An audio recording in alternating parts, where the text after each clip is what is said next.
SIR শুনানি আবহে শুভেন্দু অধিকারী এবং অভিষেক বন্দ্যোপাধ্যায়ের তরজা নতুন মাত্রা পেল।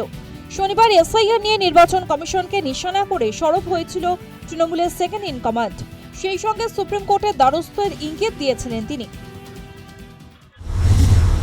80,000 বিএলও, 8,000 বিএলও সুপারভাইজার, 4,000 এইআরও, 300 ইআরও, 23 জন ডিইও, এতজন ইলেকশন কমিশনের প্রতিনিধি, যেটা 2 মাসে করতে গিয়ে হিমশিম খেলো 29 জন আত্মহত্যা করলো। ইলেকশন কমিশনের কাছে কি জাদুকাঠি রয়েছে যে 7 কোটি ডেটা যাচাই করে সেম ডে, একই দিনে ইলেকশন কমিশন বলে দিল যে 1,36,00,000 ডিসক্রিপেন্সি রয়েছে। কোন জাদুকাঠির বেসিসে? রবিবার অভিষেককে পাল্টা দিলেন বিধানসভার বিরোধী দলনেতা। অভিযোগকে পাত্তা দিতে শুভেন্দু যে নারাজ তা স্পষ্ট করে দিয়েছেন। আমি উনার পিসিকে হারিয়েছি, আমি উনার কথার উত্তর দেব না। উনি অনেক কথা কালকে বলেছেন, আপনাদের দায়বদ্ধতা আছে, আপনারা দেখান। আমাদের কোনো উনাকে নিয়ে মাথা ব্যথা নেই, আমরা উনাকে গুরুত্ব দিই না। উনি অনেক কথা বলেছিলেন, সৌমিত্র খান একটা বুথে জিততে পারলে রাজনীতি ছাড়বো। সৌমিত্র জিতেছে, রাজনীতি ছাড়েনি। অর্জুন সিংকে না হারাতে পারলে রাজনীতি ছাড়বো, ছাড়েননি। অতএব উনার কথা সিরিয়াসলি নেওয়ার কোনো দরকার নেই।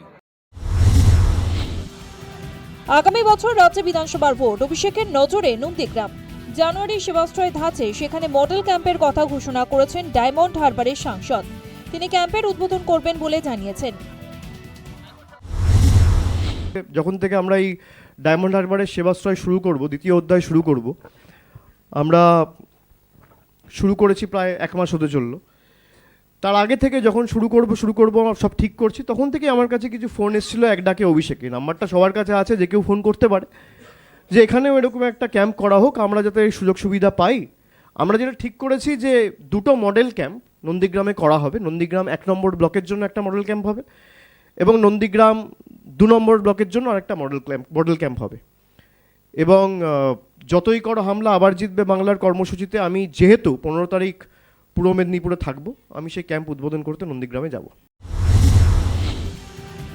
পাল্টা দিয়েছেন শুভেন্দু। কে বা কারা এই ক্যাম্পের সঙ্গে জড়িত তার নাম প্রকাশের দাবি করেছেন।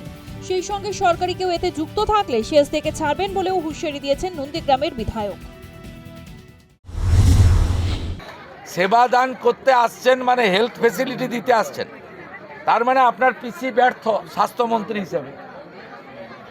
কোনো হসপিটালে ডাক্তার নেই, ওষুধ নেই, করছেন ভালো, কোথা থেকে টাকা নিয়ে এসে করছেন তার হিসাব আমি কিন্তু নেব।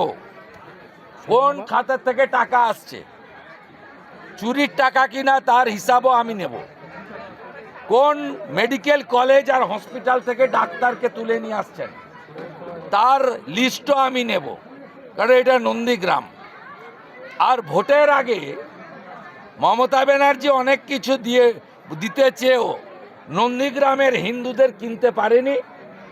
আর ওই একটা প্যারাসিটামল ট্যাবলেট দিয়ে ভাইপো বাবু আপনিও নন্দীগ্রামের হিন্দুদের কিনতে পারবেন না।